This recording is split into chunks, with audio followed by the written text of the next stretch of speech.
Welcome to 360 Tamil. இன்னைக்கு இந்த வீடியோல நம்ம எந்த படத்தோட எக்ஸ்பிளனேஷன் பத்தி பார்க்க போறோம்னா, கன்னட சினிமால இந்த வருஷம் வெளியான ஏழுமலை அப்படின்ற படத்தை பத்தி தான் பார்க்க போறோம். இது ஒரு பக்காவான கிரைம் த்ரில்லர் படம்னு சொல்லலாம். ஒரு நாள் நைட்ல நடக்கிற மாதிரி தான் இந்த படத்தை காட்சி பத்தி இருப்பாங்க. தமிழ்ல பயணம் அப்படின்ற மாதிரி ஒரு படம் வந்தது பாத்தீங்களா, பிளைட்லயே வச்சு எடுத்திருப்பாங்கல்ல, அதே மாதிரிதான் இந்த படமும் ரொம்ப இன்ட்ரெஸ்டிங்கா போகும். அது நடந்துருமா, அது நடக்காம தடுத்துருவாங்களா, இவங்களுக்கு ஏதாவது ஆயிடுமா, அவங்களுக்கு ஏதாவது ஆயிடுமான்ற மாதிரி யோசிக்க வச்சிருப்பாங்க. ரொம்பவே சூப்பரா இருக்கும். எல்லாரோட ஆக்டிங்கும் நல்லா இருக்கும். இந்த படத்துல நிறைய தமிழ்ல பேசுற மாதிரி சீன் வரும்.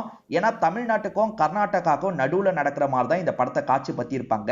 கண்டிப்பா இந்த படம் உங்க எல்லாருக்குமே பிடிக்கும்னு நம்புறேன். எக்ஸ்பிளனேஷனுக்குள்ள போறதுக்கு முன்னாடி வீடியோக்கு ஒரு லைக் போடுங்க. அதே மாதிரி இந்த எக்ஸ்பிளனேஷன் பிடிச்சிருந்ததுன்னா ஐப்னு ஒரு ஆப்ஷன் இருக்கும், அது பண்ணுங்க. அது மூலியமா இந்த வீடியோ உங்களை மாதிரி நிறைய பேர்கிட்ட கொண்டு போய் சேர்க்கப்படும். மேற்கொண்டு பேசி டைம் வேஸ்ட் பண்ணாம நம்ம நேரடியா எக்ஸ்பிளனேஷனுக்குள்ள போயிடலாம். இந்த படத்தோட கதை 2004ல நடக்கிற மாதிரி தான் காட்சி பத்தி இருக்காங்க. ஹரீஷ் அப்படின்ற ஒரு டிரைவரை காட்டுறாங்க. இவர் தான் படத்தோட ஹீரோவா இருப்பாரு. யாருக்கோ கால் ட்ரை பண்ணிக்கிட்டே இருக்காரு. ஒரு ஃபேமிலி தான் இவர் கூட டிராவல் பண்றாங்க. அதுல ஒரு வயசு பொண்ணு இருக்காங்க. அந்த வயசு பொண்ணுக்கு ஹரீஷை பார்த்தோன்னே பிடிச்சிருச்சு போல. இப்ப கண்ணாடி வழியா அவரை பார்த்து சிரிச்சுக்கிட்டே வராங்க. அதே மாதிரி இந்த இடத்துல ஒரு பெரியவர் இருக்காரு. அந்த பெரியவர் என்னப்பா எப்ப பாரு போனை யூஸ் பண்ணிட்டு இருக்க, ஏதாவது ஆக்சிடென்ட் பண்ணிருவ போலியே, முதல்ல போனை கூடுன்ற மாதிரி புடுங்கி வச்சிடுறாரு. இப்ப வினய் குமார் அப்படின்ற ஒரு ஆபீசரை நமக்கு காட்டுறாங்க. இவங்க எல்லாருமே சேர்ந்த மாதிரி ஒரு மிஷன் பிளான் பண்ணிட்டு இருக்காங்க போல.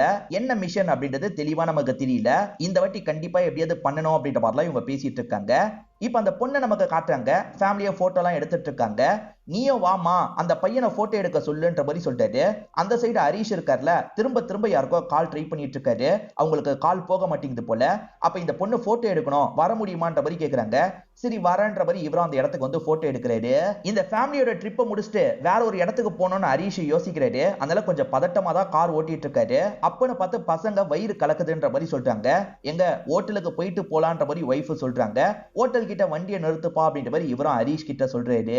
இப்ப தமிழ்நாட்டுல இருக்க ஒரு பகுதியை காட்டுறாங்க. இங்க ரேவதின்னு ஒரு பொண்ணுக்கு கல்யாணமா இருக்கும். அந்த ரேவதி ரூம்ல இல்ல போல. ரேவதிக்கு ஒரு அண்ணன் இருப்பாரு. அந்த அண்ணன் கிட்ட தெரிஞ்சவர் வந்து சொல்றாரு, இது தங்கச்சி இல்லையான்ற மாதிரி அண்ணன் ஷாக் ஆயிடுறாரு. எங்க போயிருப்பா அப்படின்ற மாதிரி ஒவ்வொரு இடமா தேடி அலையிறாரு. இந்த சைடுல ஹரீஷை காட்டுறாங்கல்ல, ஹரீஷ் என்ன பண்றாருன்னா ரேவதியோட ஃப்ரெண்டுக்கு கால் பண்றாரு. ரேவதி என்னோட போனை எடுக்கவே மாட்றா, என்ன ஆச்சு அப்படின்ற மாதிரி கேக்குறாரு.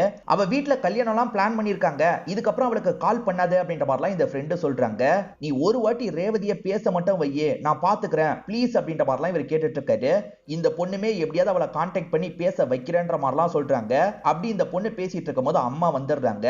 அந்த ரேவதி அண்ணனுக்கு தெரிஞ்சா என்ன ஆகும்னு தெரியும்ல, முதல்ல கட் பண்ணு அப்படின்ற மாதிரி சிக்னல் கொடுக்குறாங்க. இவங்க பேசிட்டு இருக்கும் போதே காலை கட் பண்ணிடுறாங்க. இதை நினைச்சு ஹரீஷும் இந்த இடத்துல ஃபீல் பண்ணிட்டு இருக்காரு. இப்ப ரேவதி அப்பா இருக்காருல, ரேவதி அண்ணனை போட்டு பயங்கரமா திட்டுறாரு. அவ கர்நாடகாவுக்கு படிக்க போறேன்னு சொன்னா, நான் வேணான்னு சொன்னேன், நீ தான் செல்லம் கொடுத்து அனுப்பி வச்ச, இப்ப பாரு லவ் கிவன் வந்து நிக்கிறா, இப்ப ஓடி வேற போயிட்டான்ற மாதிரி புலம்பிட்டு இருக்காரு. அப்பன்னு பார்த்து யாரோ கதவை தட்டுறாங்க. கதவை திறந்து பார்த்தா ரேவதி தான் வந்திருக்காங்க. எங்கடி போய் தொலைஞ்சன்னு அம்மா கேக்குறாங்க. பக்கத்து ரூம்ல ட்ரெஸ் சேஞ்ச் பண்றதுக்காக தான் போனேன்னு சொல்றாங்க. அப்ப பொண்ணு இங்கதான் இருக்கா, எந்த பிரச்சனையும் இல்லன்ற மாதிரி அப்பா கொஞ்சம் நிம்மதி ஆகுறாரு. அப்பா உங்க பொண்ணை கொஞ்சமாவது நம்புங்கப்பா, நான் இருக்கேன்ல, என்ன மீறி என்னோட தங்கச்சி எங்கேயும் போக மாட்டா அப்படின்ற மாதிரிலாம் அண்ணன் சொல்றாரு. இப்ப ஹரீஷும் திரும்ப திரும்ப அவங்களுக்கு ட்ரை பண்ணிக்கிட்டே இருக்காரு. பத்தாததுக்கு இந்த பொண்ணு வேற பார்த்து பார்த்து சிரிச்சிட்டு இருக்காங்க. இவ வேற டார்ச்சர் பண்றா அப்படின்ற மாதிரி இவர் யோசிக்கிறாரு. ஒரு ஸ்டேஜ்ல அவங்களுக்கு கால் போகுது. கால் போனோன்னு இவரும் சந்தோஷப்படுறாரு. சிக்னல் பிரச்சனையா இருக்கு, சரி நான் வந்துடுறேன் அப்படின்ற மாதிரி இவரும் வேகமா இங்க இருந்து இறங்கி ஓட ஆரம்பிக்கிறாரு. சிக்னல் கிடைக்கிறதுக்காக ஒவ்வொரு இடமா வந்துட்டு இருக்காரு. ஒரு ஸ்டேஜ்ல அவங்க பேசுறது இவருக்கு கேட்க ஆரம்பிக்குது. நீ என்ன பண்ணிட்டு இருக்க, உனக்கு கல்யாணமாமே அப்படின்ற மாதிரி கேட்கிறாரு. நான் சாமர்த்தியமா தப்பிச்சு வர்றதுக்கு தான் பிளான் போட்டுட்டு இருக்கேன், நான் கல்யாணம் பண்ணா உன் கூட தான் பண்ணுவேன், செத்தாலும் உன் கூட தான் சாவன்ற மாதிரிலாம் சொல்றாங்க. சரி எந்த இடத்துக்கு வரப்போறேன்ற மாதிரி இவர் கேட்கிறாரு. நான் நைட்டு நேரம் வீட்டை ஏமாத்திட்டு இந்த பகுதிக்கு வந்துடுறேன்னு சொல்றாங்க. சரி ஓகே நானும் வந்துடுறேன்ற மாதிரி இவரும் ஏத்துக்கிறாரு. இப்ப இவர் சந்தோஷமா டிராவல்லாம் பண்ண ஆரம்பிக்கிறாரு. அவங்க காலேஜ் படிக்கிறதுக்காக கர்நாடகால இருக்க பகுதிக்கு வந்திருக்காங்க. அப்படிதான் இவங்க ரெண்டு பேருமே லவ்லாம் பண்ண ஆரம்பிச்சிருக்காங்க போல. ஃபேமிலி கிட்ட சந்தோஷமா இருக்க மாதிரி இவங்க நடிக்கிறாங்க. ரேவதியும் நைட்டு ஃபேமிலி எல்லாம் ஏமாத்திட்டு பஸ் ஸ்டாப்க்கு வந்துடுறாங்க. இங்க இருந்து கர்நாடகாக்கு போற மாதிரி பிளான் இருக்கும். இத பத்தி எல்லாம் இவங்க ஹரீஷ்க்கு கால் பண்ணி சொல்றாங்க. ஹரீஷ் இவங்க கிட்ட பேசிக்கிட்டே காரை ஓட்டுறாருல, தெரியாதனமா யாரையோ இடிச்சிடுறாரு. இப்ப உள்ள இருக்க எல்லா பேசஞ்சரும் ஷாக் ஆயிட்டு இருக்காங்க. இவர் இடிச்சது ஆளா இருக்காது, ஒரு பன்னியா தான் இருக்கும். நல்ல வேலை பன்னியை இடிச்சன்ற மாதிரி அவருமே சொல்றாரு. சாரி சார் அப்படின்ற மாதிரி இவர் இருக்கார்ல, ரத்த கரையெல்லாம் கிளீன் பண்ணிட்டு இருக்காரு. இப்ப ரேவதி ஒரு வழியா பஸ்ல ஏறி உட்காந்துடுறாங்க. இந்த பஸ்ல ஒரு சோல்ஜரும் உட்காந்துட்டு இருக்க மாதிரி நமக்கு காட்டுறாங்க. அதாவது மிலிட்டரி மேனும் உட்காந்துட்டு இருக்க மாதிரி நமக்கு காட்டுறாங்க. இவங்க எந்த ஊருக்கு போகணுமோ அந்த ஊருக்கு டிக்கெட்லாம் வாங்கிடுறாங்க. அப்படியே கட் பண்ணி வினய்குமார் அப்படின்ற ஆபீசரை காட்டுறாங்க. ஏதோ ஒரு மிஷன் பிளான் பண்றதா சொன்ன பாத்தீங்களா, அதை பத்தி டிஸ்கஸ்லாம் பண்ணிட்டு இருக்காரு. என்ன மிஷன் அப்படின்றது இன்னமும் கிளியரா தெரியல. இவரை பொறுத்த வரைக்கும் தமிழ்நாட்டுக்காரரா இருப்பாரு. கர்நாடகா முந்துறதுக்கு முன்னாடி நம்ம தான் இந்த விஷயத்தை பண்ணணும் அப்படின்ற மாதிரிலாம் ஆளுங்க கிட்ட சொல்றாரு. ஆளுங்களும் சரின்ற மாதிரிலாம் இந்த இடத்துல ஏத்துட்டு இருக்காங்க. அப்படியே கட் பண்ணி ஹரிஷை நமக்கு காட்டுறாங்க. ஹரிஷ் அவங்க வீட்டுல இறக்கி விடுறாரு. இப்ப அந்த பொண்ணு இருக்காங்கல்ல, உங்களை எனக்கு ரொம்ப பிடிச்சிருக்குன்ற மாதிரி ப்ரொபோஸ்லாம் பண்ணிட்டு இருக்காங்க. இவருமே இவரோட லவ் பத்தி சொல்லிட்டாரு. இன்னைக்கு நான் அவ கூட சேர போறேன் அப்படின்ற மாதிரிலாம் சொல்லிட்டாரு. அவ பெரிய பணக்கார வீட்டு பொண்ணு, என்ன நம்பி வரப்போறா அப்படின்ற மாதிரிலாம் இவர் எமோஷனலா பேசிட்டு இருக்காரு. இதை கேட்கிற இந்த பொண்ணு ஃபீல் பண்றாங்க. ஆல் தி பெஸ்ட் அப்படின்ற மாதிரி இவரை நல்லபடியா வழி அனுப்பி வச்சிடுறாங்க. இப்ப சிஐடி ஆபீசர்ஸ்லாம் சேர்ந்து பேசிட்டு இருக்கிறத நமக்கு காட்டுறாங்க. ஆக்சுவலா ஒரு பகுதியில அட்டாக்க ஏதோ ஒரு குரூப் பிளான் பண்ணிட்டு இருக்காங்க போல. அந்த அட்டாக்குக்காக நிறைய கன்ஸ் எல்லாம் இறக்க போறாங்க. அந்த கன்ஸை இறங்க விடக்கூடாது, எல்லா இடத்துலயும் நம்ம பிளாக் பண்ணணும், நல்லா செக் பண்ணணும் அப்படின்ற மாதிரிலாம் சொல்லிட்டாரு. ஆளுங்களும் தகவல் எல்லாம் பாஸ் பண்ணிட்டு இருக்காங்க. இப்ப ரேவதி வந்துட்டு இருக்க பஸ் குறுக்குல யாரோ நிறுத்துறாங்க. ஒரு வயசு பையன் ஒரு பெரியவர் தான் நிறுத்துறாங்க. நாங்க ஒரு இடத்துக்கு போனோம், வண்டியில ஏத்திக்கோங்கன்ற மாதிரிலாம் கேக்குறாங்க. கொஞ்சம் எக்ஸ்ட்ரா காசு கூட தரோன்ற மாதிரிலாம் சொல்றாங்க. ஏன்னா ப்ராப்பர் டிக்கெட் இல்லல்ல, அதனால தான் இப்படி பேசுறாங்க. சரி ஏறு ஏறுன்ற மாதிரி கண்டக்டரும் இவங்களை ஏத்திக்கிறாரு. வரவனுங்க தனி வண்டியில வர வாய்ப்பு இல்ல, பப்ளிக் டிரான்ஸ்போர்ட்ல தான் வர வாய்ப்பு இருக்கு, அதை நல்லா செக் பண்ணோம் அப்படின்ற மாதிரி இந்த இடத்துல ஆபீசர்ஸ் எல்லாம் பேசிட்டு இருக்காங்க. சோ இவங்க ரெண்டு பேர் தான் அந்த ஆளுங்கன்ற மாதிரி நம்மள சந்தேகப்பட வைக்கிற மாதிரி காட்டுறாங்க. அதை பத்திலாம் ரேவதி பெருசா கண்டுக்காம ஹரிஷ்க்கு கால் பண்ணி பேசுறாங்க. இந்த நேரம் ரீச் பண்ணிடுவேன்ற மாதிரி சொல்றாங்க. நானும் அந்த இடத்துக்கு வந்துடுறேன்ற மாதிரி இவரும் சந்தோஷமா சொல்றாரு. இந்த பஸ் வந்துட்டு இருக்கு பாத்தீங்களா, ஒரு பகுதியில செக்கிங் மாதிரிலாம் நடந்துட்டு இருக்கு. இப்ப பஸ்ஸை செக் பண்ணோம் அப்படின்ற மாதிரி ஒரு கான்ஸ்டபிள் உள்ள ஏறி வந்துடுறாரு. அதை பாக்குற அந்த பெரியவரும் வயசு பையனும் செம்மையா பயந்துட்டு இருக்காங்க. இப்ப இங்க இருக்க டிரைவர் இருக்காருல, கீழே இருக்க ஆபீசர் கிட்ட பேசுறதுக்காக போறாரு. பொதுவா எந்த ஒரு ப்ராப்ளமும் இல்லனாலும் காசு எதிர்பார்ப்பாங்க போல. இங்க இருக்க ஆபீசர் காசு எதிர்பார்த்துட்டு இருக்காரு. இப்ப உள்ள ஒருத்தர் செக்லாம் பண்ணி பார்த்துட்டு இருக்காரு. ஐயோ செக் பண்ணிட்டா நம்ம மாட்டிப்போமே அப்படின்ற மாதிரி அந்த ரெண்டு பேர் பயந்துட்டு இருக்காங்க. ஒரு ஸ்டேஜ்ல இவங்க திங்ஸையும் செக் பண்ற மாதிரி அந்த கான்ஸ்டபிள் வராரு. அதுக்குள்ள வெளியே இருக்க டிரைவர் இருக்காருல, இந்த ஆபீசருக்கு காசெல்லாம் தந்துடுறாரு.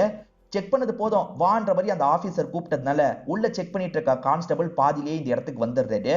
சோ இவங்களுமே இப்ப பஸ் ஏத்திட்டு இங்க இருந்து கிளம்பிடுறாங்க. இதுக்கப்புறம் தான் இந்த ஆபீசருக்கு ஒரு தகவல் கிடைக்குது. ரெட் அலர்ட் போட்டிருக்கோம், எல்லா வண்டியும் நல்லா செக் பண்ணுங்க, பப்ளிக் டிரான்ஸ்போர்ட்டை நல்லா செக் பண்ணுங்கன்ற மாதிரி சொல்றாங்க. இவருமே செக் பண்ணோம், கேட்டை சாத்துங்க அப்படின்ற மாதிரிலாம் சொல்லிட்டு இருக்காரு. அப்பத்துல இருந்து தான் ஒழுங்கா செக் பண்ண ஆரம்பிக்கிறாங்க. இப்ப ஹீரோ ஒரு பக்கம் கார்ல வந்துட்டு இருக்காரு பாத்தீங்களா, ஆபீசர் செக் பண்றாரு. ஹீரோ கிட்ட டாக்குமெண்ட் எல்லாமே சரியா தான் இருக்கு. சரி கிளம்புன்னு சொல்றாரு. ஹீரோ கிளம்பலான்னு வண்டி எடுக்க போகும்போது தான் அந்த ஆபீசர் ஒரு விஷயத்தை கவனிக்கிறாரு. ஹீரோவோட வண்டியில ரத்த கரை இருக்கு. யாரடா இடிச்சன்ற மாதிரி கேக்குறாரு. சார் வர வழியில ஒரு பன்னியை தான் இடிச்சேன்னு இவர் சொல்லிட்டாரு. பன்னின்றதை நாங்க எப்படி நம்புறது, நீ அவனையாவது இடிச்சிருக்கலாம்ல அப்படின்ற மாதிரிலாம் இந்த ஆபீசர் கேக்குறாரு. அப்படியே பன்னின்னு வச்சுக்கிட்டாலும் பன்னியை இடிச்சதும் தப்பு தான், அதுக்காக ஸ்டேஷனுக்கு வந்து ஒரு ஸ்டேட்மெண்ட் நீ எழுதி தரணும்ன்ற மாதிரி சொல்லிட்டாரு. சார் நான் அவசரமா போயிட்டு இருக்கேன், என்ன விட்டுருங்கன்னா இவர் கேக்குறாரு. ஆனா அந்த ஆபீசர் விட மாட்டாரு. ரேவதி ஓடி போயிட்டாங்கன்னு வீட்டுல இருக்க எல்லாருக்குமே தெரிஞ்சிருது. இப்ப பெரியவங்க எல்லாம் உட்காந்து பேசிட்டு இருக்காங்க. அடுத்து என்ன பண்றது அப்படின்ற மாதிரிலாம் யோசிச்சுட்டு இருக்காங்க. மாப்பிள்ள ரொம்ப கோவப்படுறாரு. நான் பாத்துக்கிறேன் அப்படின்ற மாதிரிலாம் சொல்லிட்டு இருக்காரு. அதுக்கு அண்ணன் இருக்காருல, இப்ப வரைக்கும் அவ உனக்கு மனைவி ஆகல, என்னோட தங்கச்சியா தான் இருக்கா, என் தங்கச்சியை கொண்டு வரது என்னோட பொறுப்பு, நான் பாத்துக்கிறேன்ற மாதிரி இங்க இருந்து கிளம்ப ஆரம்பிக்கிறாரு. ரொம்ப லேட் நைட்டா இருக்கும். ஸ்டேஷன்ல கம்மி ஆளுங்க மட்டும் தான் இருக்காங்க. ஈரவை கூட்டு வந்த நபர் இருக்கார்ல, இங்கேயே உட்காரு நான் நோட்டை எடுத்துட்டு வரேன்ற மாதிரிலாம் சொல்லிட்டாரு. அப்படி உள்ள வரும்போது இன்ஸ்பெக்டர் என்ன பண்றாருன்னா ஒருத்தனை போட்டு பயங்கரமா அடிச்சிட்டு இருக்காரு. அவன் மீடியா பர்சனா இருப்பான், போலீஸுங்களை பத்தி ஓவரா பேசியிருப்பான், அதனால தான் இவர் பயங்கரமா அடிச்சிட்டு இருக்காரு. நீயும் வந்து அடின்ற மாதிரி புதுசா வந்திருக்கவரையும் சொல்லிட்டாரு. அவருமே 4 அடி அடிச்சிட்டு இருக்காரு. இப்ப ஹரிஷ்க்கு கால் வருது. ரேவதி கிட்ட இருந்து தான் கால் வந்திருக்கு. நான் வீட்டை விட்டு வந்ததை இப்பதான் கண்டுபிடிச்சிருக்காங்க, என்ன தேட ஆரம்பிச்சிட்டாங்க, நீ எப்ப வருவன்ற மாதிரி கேக்குறாங்க. நீ வரதுக்கு முன்னாடி எப்படியாவது நான் அந்த இடத்துக்கு வந்துடுறேன், நீ கவலைப்படாம போயிட்டு அப்படின்ற மாதிரி இவரும் சொல்றாரு. இவர்கிட்ட ஸ்டேட்மெண்ட் வாங்கினவர் இந்த இடத்துல இல்லாம இருக்காரு. எங்க போனாருன்ற மாதிரி இவரும் உள்ள தேடி வந்துட்டு இருக்காரு. அந்த இடத்துல எல்லா ஆபீசரும் பதட்டமா பேசிட்டு இருக்காங்க. காரணம் ஒரு நபரை அடிச்சாங்கல்ல, அவர் அடிச்சதுல செத்தே போயிருக்காரு. அச்சச்சோ பிரச்சனை வந்துருமே அப்படின்ற மாதிரிலாம் யோசிக்கிறாங்க. அவரை ஸ்டேஷனுக்கு கூட்டு வந்தது யாருக்குமே தெரியாது, பேசாம நம்மளே டிஸ்போஸ் பண்ணிடலாம் அப்படின்ற மாதிரிலாம் யோசிக்கிறாங்க. அது ஹரிஷ் வேற பாத்துறாருல, நீ எதுக்காகடா உள்ள வந்தன்ற மாதிரி வெளியே கூட்டு வந்துடுறாங்க. கொஞ்சம் உட்காருன்ற மாதிரி உட்கார வைக்கிறாங்க. பிரச்சனை என்னன்னா இவங்கள வண்டி ஓட்ட தெரிஞ்ச யாருமே இல்ல. டிரைவரா இந்த பையனை யூஸ் பண்ணா என்னன்ற மாதிரி யோசிக்கிறாங்க. அது ஹரிஷ் மாட்டியிருக்காருல அவரை யூஸ் பண்ணா என்னன்னு யோசிக்கிறாங்க. இவங்க வண்டி எடுத்துட்டு போறதும் சேஃப் கிடையாது, அவன் வண்டியிலேயே கொண்டு போலாம் அப்படின்ற மாதிரிலாம் யோசிக்க ஆரம்பிக்கிறாங்க. பக்கத்துல இருக்க ரயில்வே ட்ராக்ல இன்னும் கொஞ்ச நேரத்துல ட்ரெயின் வரப்போகுது, அந்த இடத்துல இவனோட பாடியை போட்டுட்டா நமக்கு பிரச்சனை வராது அப்படின்ற மாதிரிலாம் இவங்க டிஸ்கஸ் பண்றாங்க. இப்ப பஸ்ல சடன் பிரேக் போடுறதுனால பின்னாடி இருக்க ஒரு பொருள் இவங்க கால்ல வந்து இடிக்குது. செக் பண்றதுக்காக தொட்டு பாக்குறாங்க, அது கன்னுன்னு தெரிய வருது. அப்ப பின்னாடி இருக்கவங்க கன்னை தான் கொண்டு வந்திருக்காங்க போல அப்படின்ற மாதிரிலாம் ரேவதி ஷாக் ஆயிட்டு இருக்காங்க. இந்த பொண்ணு என்ன வித்தியாசமா பாக்குறா அப்படின்ற மாதிரி இவர் குறுகுறுன்னு பாக்குறாரு. ரேவதியும் எதுவும் தெரியாத மாதிரி அமைதியா இருக்காங்க. இன்ஸ்பெக்டரும் நீங்க போய் பேசுங்கன்ற மாதிரி ஒரு கான்ஸ்டபிள பேச சொல்றாரு. அவர் கொஞ்சம் சீனியரா இருப்பாரு. அந்த கான்ஸ்டபிள் ஹீரோ கிட்ட இந்த விஷயத்த சொல்றாரு. எது நான் பண்ணணுமா, நான்லாம் பண்ண மாட்டேன் அப்படின்ற மாதிரி ஹீரோ அடம் பிடிச்சிட்டு இருக்காரு. நீ அடம் பிடிச்சன்னு வச்சுக்கோயேன், நீ இங்க இருந்து போக முடியாது, ஏன்னா ஒரு பண்ணியை இடிச்சிருக்க, அதையே பெரிய கேஸா நாங்க மாத்திருவோம் அப்படின்ற மாதிரிலாம் மிரட்டிட்டு இருக்காங்க. என்ன இப்படிலாம் சொல்றாங்க, சரி இவங்க கூட போலான்ற மாதிரி இவரும் ஒரு ஸ்டேஜ்ல முடிவு பண்றாரு. இப்ப இவரோட வண்டியில அந்த பாடியை ஏத்தி வச்சிடுறாங்க. சில ஆபீசர்ஸ் மட்டும் இவர் கூட டிராவல் பண்ண ஆரம்பிக்கிறாங்க. ஏற்கனவே எல்லா பகுதியிலயும் செக்கிங் போயிட்டு இருக்கல, ஒரு ஸ்டேஜ்ல இவங்க வண்டியே நிறுத்துறாங்க. ஆனா உள்ள முழுக்க போலீஸுங்க இருக்காங்கல்ல, அதனால பெருசா செக் பண்ணாம நீங்க போலான்ற மாதிரி அனுப்பி வச்சிடுறாங்க. ஆனா ஒரு இடத்துல இருக்க மாதிரி இன்னொரு இடத்துல இருக்க ஆபீசருங்க இருக்க மாட்டாங்கல்ல, அதனால நம்ம சுத்தி போய்க்கலாம் அப்படின்ற மாதிரி யோசிக்கிறாங்க. இப்ப சுத்தி இவங்க டிராவல் பண்ண ஆரம்பிக்கிறாங்க. ரேவதி வர பஸ்ல ஒரு மிலிட்டரி மேனா இருக்கிறதா சொன்ன பாத்தீங்களா, அந்த மிலிட்டரி மேனுக்கு சிக்னல் கொடுத்து இவங்க கூப்பிடுறாங்க. இப்ப பேப்பர்ல சின்னதா என்ன நடந்திருக்கு அப்படின்றதை இவங்க எழுதிடுறாங்க. அவரை நோக்கி தூக்கி போடுறாங்க. அவருமே அந்த பேப்பரை பாக்குறாரு, இவங்கள பாக்குறாரு. பரவாயில்ல, அவர் புரிஞ்சுக்கிட்டாரு அப்படின்ற மாதிரி இவங்க யோசிக்கிறாங்க. ஏதாவது பண்ணிப்பாரு, நம்ம அமைதியா இருக்கலாம்ன்ற மாதிரி அமைதியா இருக்கிறாங்க. சுத்தி வந்தாங்க பாத்தீங்களா, இப்ப வேகமா பாடியை இறக்கிட்டு இருக்காங்க. இவங்க இறக்கி முடிக்கிறதுக்குள்ள அந்த ட்ரெயினை கிராஸே பண்ணிருது. ச்சே, இந்த ட்ரெயின்ல போடலாம்னு நினைச்சோம், பிளான் நாசமா போயிருச்சு அப்படின்ற மாதிரிலாம் இவங்க யோசிக்கிறாங்க. அடுத்து என்ன பண்றது அப்படின்ற மாதிரி இன்ஸ்பெக்டர் யோசிக்கிறாரு. வேற வழியே இல்ல, இவன் ஆக்சிடென்ட் பண்ண மாதிரி கொண்டு வந்துடலாம்ன்ற மாதிரி யோசிக்கிறாரு. எது நான் விபத்து பண்ண மாதிரி கொண்டு வர போறீங்களா, அதெல்லாம் என்னால முடியாது அப்படின்ற மாதிரி சொல்லிட்டாரு. கொஞ்ச நாள் மட்டும் தான் ஜெயிலுக்குள்ள இருப்ப, அதுக்கப்புறம் வெளியே கொண்டு வந்துடுறோம் அப்படின்ற மாதிரிலாம் சொல்றாங்க. சரி, என்ன நம்பி ஒரு பொண்ணு வரப்போறா, என்னால இந்த விஷயத்த பண்ண முடியாதுன்னு சொல்லிட்டாரு. பண்றியான்னு கேட்கல, பண்றேன்னு சொல்றோம் அப்படின்ற மாதிரி இவங்க மிரட்டுறாங்க. குறிப்பா அந்த இன்ஸ்பெக்டர் தான் மிரட்டுறாரு. வேற வழி இல்லாம இவரும் ஒரு ஸ்டேஜ்ல ஏத்துக்கிறாரு. ஏன்னா அந்த வயசான கான்ஸ்டபிள் இருக்கார்ல, இதை மட்டும் பண்ணுப்பா, கொஞ்ச நாள்ல உன்னை வெளியே எடுத்துடுறோம் அப்படின்ற மாதிரிலாம் சமாதானப்படுத்துறாரு. பஸ் ஸ்டாப் போறதுக்கு இன்னும் அரை மணி நேரம் இருக்கு. அதுக்குள்ள அந்த பெரியவரும் அந்த வயசு பையனும் இங்கேயே நாங்க இறங்கிக்கிறோம், வண்டியை மட்டும் நிறுத்துங்க, கூட ஒரு 50 ரூபா வாங்கிக்கோங்கன்ற மாதிரிலாம் கண்டக்டரை கரெக்ட் பண்றாங்க. கண்டக்டருமே வண்டியை நிறுத்திடுறாரு. இந்த ஆபீசர் ஏதாவது பண்ணுவார்னு பார்த்தா இவர் எதுவுமே பண்ணாம இருக்காரு. ஒருவேளை டீமை கூட்டிட்டு வந்து ஏதாவது பண்ணுவாரு போலன்ற மாதிரி இவங்களுமே யோசிக்கிறாங்க. இப்ப அரை மணி நேரம் டிராவல் ஆகி இவங்களுமே பஸ் ஸ்டாப்ல வந்து இறங்கிடுறாங்க. ஹீரோ இருப்பாருன்னு பார்த்தா ஹீரோ இல்லாம இருக்காரு. கால் பண்ணலான்னு பார்த்தா ஹீரோக்கு கால் போக மாட்டேங்குது, சுவிட்ச் ஆஃப்னு வருது. ஏன்னா பக்கத்துல இருக்க இன்ஸ்பெக்டர் போனை புடிங்கி வச்சிருப்பாரு. முதல்ல நான் சொல்றதை பண்ணுன்ற மாதிரி சொல்லிட்டாரு. இவரும் வேற வழி இல்லாம அந்த பாடியை ஒரு இடத்துல போட்டு அதை வண்டியால ஏத்துன்னு ஏத்திட்டு இருக்காரு. எல்லாம் கரெக்டா இருக்கான்னு செக் பண்றதுக்காக இன்ஸ்பெக்டர் இறங்கி போறாரு. இவரை லாக் பண்ணிட்டு தான் இறங்கி போறாரு. இப்ப லாக்ல இருக்க இவர் இருக்காரு பாத்தீங்களா, அந்த இன்ஸ்பெக்டர் போனை எடுத்து ஹீரோயினுக்கு கால் பண்ணிட்டாரு. என்ன புது நம்பரா இருக்குன்ற மாதிரி இவங்க எடுக்கிறாங்க. பார்த்தா ஹரிஷ் தான் கால் பண்ணிருக்காரு. ஹரிஷ் ஏன் இன்னும் வரலன்ற மாதிரி கேக்குறாங்க. எனக்கு பயமா இருக்குன்னு சொல்றாங்க. ஒரு சின்ன வேலையில மாட்டிக்கிட்டேன், நான் எப்படியும் சீக்கிரமா வந்துருவேன், நீ பயப்படாத, அங்கேயே இருன்ற மாதிரி சொல்றாரு. இன்ஸ்பெக்டர் கார்ல ஏறலாம் நினைக்கும் போது இவன் கையில போனை வச்சிருக்கான். யாருக்குடா கால் பண்ண அப்படின்ற மாதிரிலாம் இவன் மேல கோவப்பட்டு இருக்காரு. இப்ப அப்படியே கட் பண்ணி அந்த பெரியவரையும் வயசு பையனையும் காட்டுறாங்க. அவங்க ஒரு பகுதிக்கு வராங்க. ஏற்கனவே அந்த இடத்துல 2 பேர் இருக்காங்க. அவங்களும் இவங்க டீமை சேர்ந்தவங்க போல. இவங்க எடுத்துட்டு வந்த கன்னெல்லாம் தந்துட்டு இருக்காங்க. இப்ப இந்த சிஐடி ஆபீசர்ஸ் நமக்கு காட்டுறாங்க. இவனுங்க தான் இந்த விஷயத்தை பண்ண போறாங்கன்ற மாதிரி போட்டோவே இவங்க வர வச்சிடுறாங்க போல. எங்க இருந்தாலும் இவனுங்களை கண்டுபிடிக்கணும்ன்ற மாதிரி பேசிட்டு இருக்காங்க. அவங்கள தான் நமக்கு கொஞ்ச நேரத்துக்கு முன்னாடி காமிச்சிருப்பாங்க. இப்ப இந்த இடத்துக்கு அந்த மிலிட்டரி மேன் வராரு. மிலிட்டரி மேன் இவங்களை பிடிப்பாருன்னு பார்த்தா அவரை இவங்க கேங்ல ஒருத்தர்னு தெரிய வருது. யாருக்கும் சந்தேகம் வராம தானே இந்த விஷயத்த பண்ணிருக்கோம். பஸ்ல ஒரு பொண்ணு மட்டும் என்ன குறுகுறுன்னு பார்த்தான்ற மாதிரி வயசு பையன் சொல்றான். அவன் என்னையும் பார்த்தான்ற மாதிரி பெரியவர் சொல்லிட்டாரு. அப்ப அந்த மிலிட்டரி மேன் இருக்கார்ல, அவ என்னையும் பார்த்தா, என்ன பிடிச்சிருச்சு போல, பேப்பர்ல என்கிட்ட ஐ லவ் யூ எல்லாம் சொன்னான்ற மாதிரி சொல்லிட்டாரு. எங்க அந்த பேப்பரை காட்டுன்ற மாதிரி இவங்க வாங்கி பாக்குறாங்க. அந்த பேப்பர்ல பார்த்தா அவங்க இங்கிலீஷ்ல தான் எழுதியிருக்காங்க. அதாவது இந்த மாதிரி ஆயுதத்தெல்லாம் கொண்டு வராங்கன்ற மாதிரி எழுதியிருக்காங்க. டே முட்டாள், அவ உன்னை பிடிச்சிருக்குன்னா எழுதல, நம்ம ஆயுதம் கொண்டு வரது அவளுக்கு தெரிஞ்சிருக்கு, நீ ஆபீசர்னு நினைச்சு சொல்லியிருக்கா அப்படின்ற மாதிரி சொல்றாங்க. அவளை கண்டுபிடிச்சு போட்டு தள்ளணும் அப்படின்ற மாதிரிலாம் யோசிக்கிறாங்க. ஹரிஷ் எப்ப வருவாருன்ற மாதிரி ஹீரோயின் வெயிட் பண்ணிட்டு இருக்காங்க. இந்த சைடு இன்ஸ்பெக்டர் ஃபேமிலிக்கு கால் பண்ணி பேசிட்டு இருக்காரு. சீக்கிரமா வந்துடுறன்ற மாதிரிலாம் சமாதானப்படுத்திட்டு இருக்காரு. அப்ப ஹீரோவை வந்து போலீஸ் ஸ்டேஷனுக்கு போக சொல்லிட்டாரு. சார் போலீஸ் ஸ்டேஷனுக்குலாம் போக முடியாதுன்னு ஹீரோ சொல்லிட்டாரு. இப்ப போறியா போறியா இல்லையான்னு இன்ஸ்பெக்டர் மிரட்டுறாரு. இது வேலைக்காவாது, தப்பிச்சாதான் உண்டுன்ற மாதிரி ஹீரோ யோசிக்கிறாரு. வேணும்ட்டே வண்டியை கவுத்து ஆக்சிடென்ட் பண்ணிடுறாரு. எல்லாருக்கும் ரொம்ப காயப்பட்டிருக்கோம். ஆனா ஹீரோ உசாரா இருந்ததுனால கம்மி காயம் தான் பட்டிருக்கோம். இப்ப இறங்கி இங்க இருந்து ஓட ஆரம்பிக்கிறாரு.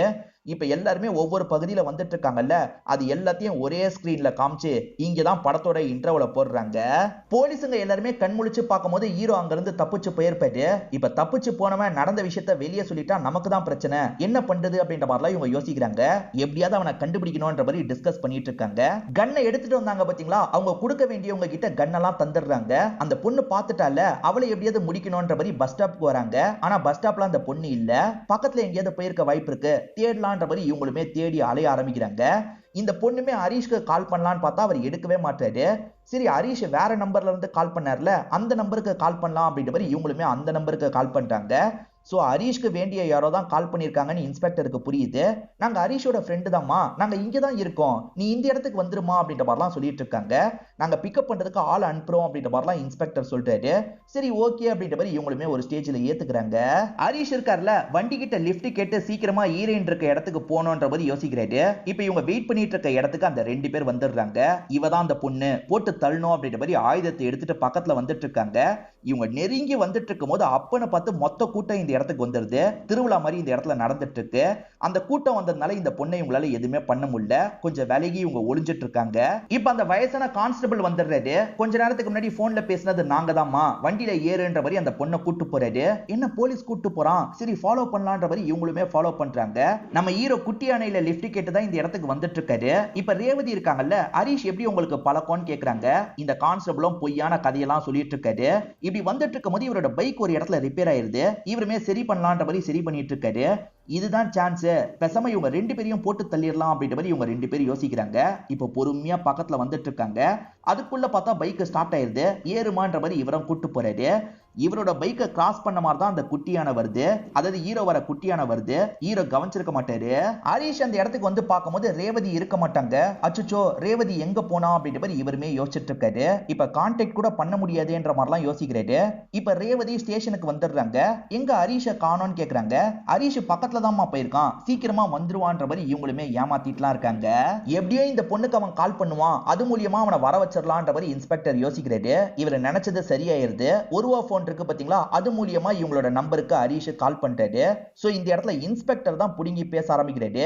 டே நாயே, இங்க இருந்து தப்பிச்சிட்டனா உன்னை விட்டுருவோன்னு நினைச்சியா? இப்போ உன்னோட காதலி இந்த இடத்துல தான் இருக்கா, நீ மட்டும் வரலன்னு வச்சுக்கோயேன், உன் காதலியை நாங்க ஏதாவது பண்ணிடுவோம் அப்படின்ற மாதிரிலாம் மிரட்டிட்டு இருக்காரு. சார் அவளை எதுவுமே பண்ணிடாதீங்க சார், நீங்க சொல்ற மாதிரி நான் பண்றேன்ற மாதிரி இவனுமே ஏத்துக்கிறான். அந்த கான்ஸ்டபிள் இருக்கார்ல, தம்பி கொஞ்ச நாள்ல வெளியே விடுறேன்னு சொன்னல, கேட்டுக்கலாம்லப்பா, நான் அந்த இடத்துக்கு வந்து உன்னை பிக்கப் பண்ணிக்கிறேன், அங்கேயே இருன்ற மாதிரி சொல்லிட்டாரு. சரி சார் இங்கேயே இருக்கன்ற மாதிரி இவரும் ஏத்துக்கிறாரு. இங்க என்ன நடக்குது அப்படின்ற மாதிரிலாம் இந்த பொண்ணு கேக்குறாங்க. அதெல்லாம் உனக்கு தெரிய தேவையில்ல, அமைதியா உட்காருன்ற மாதிரி இந்த இன்ஸ்பெக்டர் சொல்றாரு. இவங்களுமே அழுதுகிட்டே உட்காந்துட்டு இருக்காங்க. இப்ப கட்டிக்க போற மாப்பிள்ள இருக்கார்ல, நான் அந்த இடத்துக்கு வரவா, அவ எனக்கு கிடைக்கலன்னா அவ கதையை நான் முடிச்சிருவேன்ற மாதிரிலாம் சொல்லிட்டாரு. அதுக்கெல்லாம் அவசியம் வராது, என் தங்கச்சி நான் எப்படியும் கூட்டு வந்துருவேன், நான் பாத்துக்கிறேன்ற மாதிரி அண்ணன் சொல்லிட்டு இருக்காரு. ஒரு ஆபீசர் ஒரு மிஷனுக்கு பிளான் பண்ண மாதிரி காமிச்சாங்கல்ல, ஆக்சுவலா வீரப்பனை முடிக்கிறதுக்காக தான் பிளானிங்கே நடந்துட்டு இருக்கு. வீரப்பனோட ஆளுங்களா தான் அந்த கன்னை யூஸ் பண்றவங்க இருப்பாங்க. ஒரு பகுதியில இருந்து இன்னொரு பகுதிக்கு அவங்க போற மாதிரி பிளான் இருக்கும். ஆம்புலன்ஸ் மூலியமா போற மாதிரி தான் பிளான் இருக்கும். அந்த பிளானை பத்தியே இவங்களுக்கு இன்ஃபர்மேஷன் வந்துருது. ஏன்னா அந்த கேங்ல இவங்களோட ஆள் 2 பேர் இருக்காங்க. அவங்க தான் இந்த இன்ஃபர்மேஷனை கொடுத்திருப்பாங்க. அவங்க ஆம்புலன்ஸ் இந்த வழியா தான் வரப்போகுது, இந்த வழியில நம்ம இருந்து காலி பண்ணணும் அப்படின்ற மாதிரி இவங்க பேசிக்கிறாங்க. இந்த வயசான கான்ஸ்டபிள் இருக்கார்ல, இப்போ உன்னை நான் ஸ்டேஷனுக்கு கூட்டு போல, இன்ஸ்பெக்டர் கூட்டு வர சொன்ன இடத்துக்கு தான் கூட்டு போறேன், கவலைப்படாத, நான் பேசி சால்வ் பண்றேன் அப்படின்ற மாதிரிலாம் சொல்லிட்டாரு. இப்ப இன்ஸ்பெக்டரை பார்க்க வைக்கிறதுக்காக அந்த இடத்துக்கு கூட்டு வந்துடுறாரு. இன்ஸ்பெக்டர் இவரை பார்த்தோன்னே எட்டி மிதிக்கிறாரு. நாயே, ஆக்சிடென்ட் பண்ணிட்டு தப்பிக்க பாப்பியாடா அப்படின்ற மாதிரிலாம் கேட்கிறாரு. ப்ளீஸ் சார் என்னை விட்டுருங்க சார், நீங்க சொல்ற மாதிரி கொஞ்ச நாள் வேணா நான் ஜெயில இருக்கேன்னு சொல்லிட்டாரு. உன்னெல்லாம் இதுக்கப்புறம் ஜெயில வச்சுக்க முடியாது, உன் கதையை முடிக்கிறேன்ற மாதிரி கன்னை வச்சு ஷூட் பண்ண வராரு. சார் அவசரப்பட்டு ஷூட் பண்ணாதீங்க சார், நம்ம பேசியே சால்வ் பண்ணிக்கலாம்ன்ற மாதிரி இந்த வயசான கான்ஸ்டபிள் சொல்லிட்டாரு. இந்த மாதிரி பேசிட்டு இருக்கும் போது கொஞ்சம் தள்ளி சவுண்ட் கேக்குது. என்ன சவுண்டுன்ற மாதிரி இந்த இன்ஸ்பெக்டர் டார்ச் லைட்டை வச்சு செக் பண்றாரு. பார்த்தா அந்த இடத்துல அந்த 3 பேர் ஒளிஞ்சிட்டு இருக்காங்க. இவனுங்க யாரு அப்படின்ற மாதிரி இவர் ஷாக்கிங்கா பாக்குறாரு. அதாவது அந்த பொண்ணுக்கு தெரிஞ்சிருச்சுல, அப்பத்துல இருந்து ஃபாலோ பண்ணி தான் இந்த இடத்துக்கு வந்திருக்காங்க போல. அப்படி வந்தவங்க இன்ஸ்பெக்டரை ஷூட் பண்றதுக்கு ட்ரை பண்றாங்க. இன்ஸ்பெக்டர் கிட்டயும் கன் இருக்குல்ல, அவங்கள ஷூட் பண்றதுக்கு ட்ரை பண்றாரு. இந்த மாதிரி மாத்தி மாத்தி கன் ஷூட் நடந்துட்டு இருக்கு. ஒரு ஸ்டேஜ்ல அந்த கேங்க சேர்ந்தவங்க இன்ஸ்பெக்டரை ஷூட் பண்ணிடுறாங்க. இன்ஸ்பெக்டருக்கு பொல பொலன்னு ரத்தம்லாம் ஊத்திட்டு இருக்கு. அச்சச்சோ இன்ஸ்பெக்டருக்கு ஏதாவது ஆயிடுச்சுன்னா நீ நினைச்சது நடக்காதுப்பா, இன்ஸ்பெக்டரை காப்பாத்து அப்படின்ற மாதிரிலாம் இந்த வயசான கான்ஸ்டபிள் சொல்லிட்டாரு. இன்ஸ்பெக்டருக்கு ஏதாவது ஆச்சுன்னா நம்ம லைஃபே ஸ்பாயில் ஆக வாய்ப்பு இருக்கு, இன்ஸ்பெக்டரை காப்பாத்தணும் அப்படின்ற மாதிரி இவருமே அந்த இடத்துக்கு ஓடி வராரு. இன்ஸ்பெக்டரை பக்கத்துல வந்து காலி பண்ணலாம்னு அவங்க நினைக்கிறாங்கல்ல, அவங்க கூட இவர் சண்டை போட ஆரம்பிக்கிறாரு. கஷ்டப்பட்டு இன்ஸ்பெக்டரை காப்பாத்திட்டு இருக்காரு. வந்து அந்த 3 பேரையும் பயங்கரமா அடிச்சு போட்டுறாரு. இன்ஸ்பெக்டர் இப்ப உயிருக்கு போராடிட்டு இருக்காருல, எப்படியாவது இவரை ஹாஸ்பிட்டலுக்கு கூட்டு போனோம் அப்படின்ற மாதிரி இவங்க யோசிக்கிறாங்க. இந்த கான்ஸ்டபிளுக்கு தெரிஞ்ச ஒருத்தருக்கு கால் பண்ணி ஆம்புலன்ஸ் எடுத்துட்டு வர சொல்லிட்டாரு. இப்ப ஆம்புலன்ஸ்காரரும் இந்த இடத்துக்கு வந்துடுறாரு. அந்த ஆம்புலன்ஸ்ல இவங்களுமே கிளம்ப ஆரம்பிக்கிறாங்க. இன்னொன்னு பக்கம் நமக்கு அந்த ஆபீசரை காட்டுறாங்க. வீரப்பனும் ஆளுங்களோ எந்த நம்பர் ஆம்புலன்ஸ்ல வர போறாங்கன்றது இந்த ஆபீசருக்கு நல்லா தெரியும். அவங்களுக்கு எந்த ஒரு டவுட்டும் வரக்கூடாது. அவங்க நம்ம நினைச்ச மாதிரி இந்த ரூட்ல தான் வரணும், இங்க வச்சுதான் அவங்களை காலி பண்ணணும். சாதாரண சிவிலியன்ஸ் அந்த ரூட்டை யூஸ் பண்ணக்கூடாது, பிளாக் பண்ணுங்கன்ற மாதிரி சொல்றாரு. அந்த ஆபீசர் சொன்னதுனால நிறைய பகுதியை பிளாக் பண்ணி வச்சிருக்காங்க. அதுல ஒரு பகுதியில தான் இவங்க ஆம்புலன்ஸ்ல வந்துட்டு இருக்காங்க. அங்க இருக்க ஆபீசர் இந்த வழியெல்லாம் போக கூடாது, போங்க போங்கன்ற மாதிரி சொல்லிட்டு இருக்காரு. இந்த வழியா போனாதான் இன்ஸ்பெக்டரை காப்பாற்ற முடியும், இல்ல இன்ஸ்பெக்டர் இறந்து போக கூட வாய்ப்பு இருக்கு. அதனால ஹீரோ இருக்கார்ல, இங்க இருக்க ஆபீசரை அடிச்சிடுறாரு. இந்த வழியா தான் நம்ம போனோன்ற மாதிரி முடிவு எடுத்துறாரு. இவர் மயக்கத்துல இருக்கிற கேப்ல இவங்களுமே இங்க இருந்து கிளம்ப ஆரம்பிக்கிறாங்க. இப்ப வீரப்பன் வந்துட்டு இருக்காரு பாத்தீங்களா, அந்த ஆம்புலன்ஸ் ஒரு பகுதியை தாண்டிருச்சு அப்படின்ற மாதிரி இந்த ஆபீசருக்கு தகவல் கிடைக்குது. அதாவது 2வது இடத்தை தாண்டிருச்சுன்ற மாதிரி தகவல் கிடைக்குது. கொஞ்ச நேரத்திலேயே 4வது இடத்தை தாண்டிருச்சுன்ற மாதிரி தகவல் கிடைக்குது. அது எப்படி 3வது இடத்துக்கிட்ட வராம 4வது இடத்துக்கு வந்திருக்கும்? அப்ப 4வது இடத்துக்கு வந்தது வேற ஏதோ ஒரு ஆம்புலன்ஸ் போல அப்படின்ற மாதிரிலாம் இவர் யோசிச்சுட்டு இருக்காரு. இப்ப இவங்க இருக்கிற இடத்துக்கும் அந்த ஆம்புலன்ஸ் வந்துருது. அதாவது ஹீரோ ஓட்டிட்டு இருக்காருல, அந்த ஆம்புலன்ஸ் தான் வருது. இவங்களுமே நம்பரை பாக்குறாங்க. இது நம்ம நினைச்ச ஆம்புலன்ஸ் இல்லன்றது இவங்களுக்கு தெரியுது. இந்த இடத்துல திட்டமிட்டு இவங்க பிளாக் பண்ற மாதிரி ஏற்பாடுலாம் பண்ணி வச்சிருப்பாங்க. அதனால ஹீரோ திரும்ப திரும்ப ஆரன் அடிச்சிட்டு இருக்காரு. சரி வழியை விட்டுட்டு இவங்களை போக விட்டுலான்ற மாதிரி யோசிக்கிறாங்க. அந்த வண்டியை நவுத்துங்கன்ற மாதிரி சொல்றாரு. ஆளுங்களும் நவுத்துறாங்க. இப்ப ஹீரோவும் அந்த வண்டியை தாண்டி போயிடலாம் நினைக்கிறாரு. பிரச்சனை என்னன்னு பாத்தீங்கன்னா, அப்பன்னு பார்த்து ஹீரோவோட வண்டி ஸ்டார்ட் ஆக மாட்டேங்குது.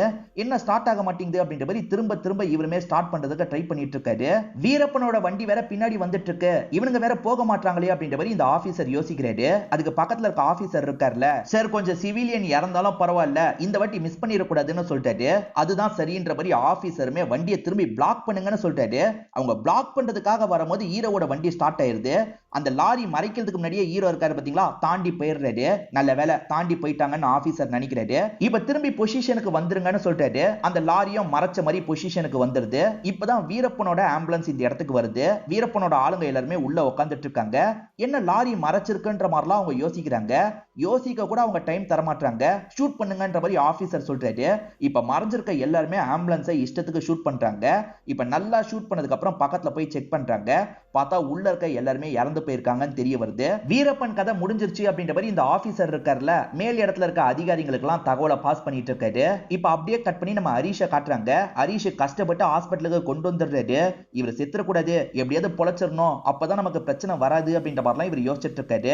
அந்த கான்ஸ்டபிள் பெரியவரும் இவருக்கு நன்றி எல்லாம் சொல்றாரு. உன் விலங்க கழட்டி விடுறேன் அப்படின்ற மாதிரி கழட்டி விடுறாரு. கொஞ்ச நேரத்துல அந்த பொண்ணு வந்துருவாப்பா, நான் கூட்டு வர சொல்லியிருக்கேன்ற மாதிரி சொல்றாரு. இப்ப கொஞ்ச நேரத்துல இவரோட காதலியான ரேவதி இந்த இடத்துக்கு வந்துடுறாங்க.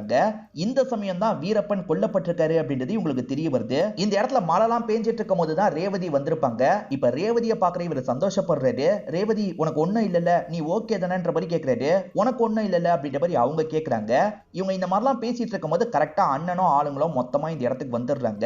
இவங்க எப்படி வந்தாங்கன்னு வயசான கான்ஸ்டபிள் யோசிக்கிறாரு. வேற ஒரு கான்ஸ்டபிள் இருக்காருல, திரும்ப திரும்ப அந்த பொண்ணுக்கு கால் வந்துகிட்டே இருந்தது, நான் எடுத்து பேசி தெரியாதனமா லொகேஷனை சொல்லிட்டேன்ற மாதிரி சொல்லிட்டாரு. இப்ப வந்த அண்ணன் இருக்காருல, கோவமா நெருங்கி வந்துட்டு இருக்காரு. அண்ணன் அவசரப்பட்டு எதுவும் பண்ணிடாதண்ண, நான் இவனை தான் ரொம்ப நேசிக்கிறேன், எங்க 2 பேரை கல்யாணம் பண்ணிக்க விடுன ப்ளீஸ் அப்படின்ற மாதிரிலாம் கெஞ்சி கேக்குறாங்க. ஆனா அண்ணன் கேட்கிற மாதிரியே இல்ல, கோவப்பட்டுக்கிட்டே இருக்காரு. இவங்க காலில் விழுந்துலாம் கெஞ்ச ஆரம்பிக்கிறாங்க. அண்ணனுக்குமே கொஞ்சம் கோவம் குறைய ஆரம்பிக்குது. அண்ணன் எமோஷனலா பேசி பாக்குறாரு. இவன் கூட இருந்தா உன் லைஃப் நல்லா இருக்காதுமா, அண்ணன் கூட வந்துரு அப்படின்ற மாதிரிலாம் பேசி பாக்குறாரு. ஆனா இதெல்லாம் கவனிச்சிட்டு இருக்க அந்த மாப்பிள்ள டென்ஷன் ஆயிடுறாரு. இவன் என்ன பேசிட்டு இருக்கான் அப்படின்ற மாதிரி கூட்டத்தெல்லாம் விலக்கிட்டு கத்தியோட வந்துட்டு இருக்காரு. இப்ப கத்திய ஓங்கி அறிய வெட்டுறாரு. யாரை வெட்டுறாரு அப்படின்றத தெளிவா நமக்கு காட்டல. இப்ப ரத்தம் மட்டும் கீழே போயிட்டு இருக்க மாதிரி காட்டுறாங்க. யாரு வெட்டப்பட்டாங்கன்றது தெளிவா தெரியல. அப்படியே சில மாசம் கழிச்சு நடக்கிறத காட்டுறாங்க. ஹரிஷ் ரேவதி கூட சேர்ந்தாரா என்னன்னு தெரியல. இப்ப டிரைவிங் கிளாஸ் மாதிரி தான் பொண்ணுங்களுக்கு எடுத்துட்டு இருக்காரு. இப்ப கிளாஸ் எல்லாம் ஆல்மோஸ்ட் முடிச்சிடுறாரு. வீட்டுக்கு போலாம் அப்படின்ற மாதிரி வீட்டுக்கு வந்துடுறாரு. இவர் வீட்டுக்கு வர வரைக்கும் இவருக்கு கை இல்லாததை நமக்கு காட்டல. இவர் வீட்டுக்கு வந்ததுக்கு அப்புறம் தான் இவருக்கு ஒரு கை இல்லைன்றது தெரிய வருது. அன்னைக்கு ஹீரோக்கு தான் வெட்டுப்பட்டிருக்கும், ஒரு கை போயிருக்கும். ஆக்சுவலா அவன் வெட்ட ட்ரை பண்ணது ஹீரோயினை தான். இவர் நடுவுல கையை விட்டுருப்பாரு, அதனால தான் இவருக்கு கை போயிருக்கும். அதுக்கப்புறம் இவங்க 2 பேருமே கல்யாணம் பண்ணி சந்தோஷமா ஒரு வாழ்க்கையை வாழ்ந்துட்டு இருக்காங்க. இப்போ கூட இவங்க சந்தோஷமா பேசிக்கிறத நமக்கு காட்டுறாங்க. அந்த வயசான கான்ஸ்டபிள் இருக்காருல, சொந்தக்காரர் மாதிரி அடிக்கடி வந்து இவங்களை பார்த்துப்பாரு போல. அந்த மாதிரி இவங்களை பார்த்துட்டு போறாரு. இவங்களுமே அவர்கிட்ட நல்ல ரிலேஷன்ஷிப்ல தான் இருக்காங்க.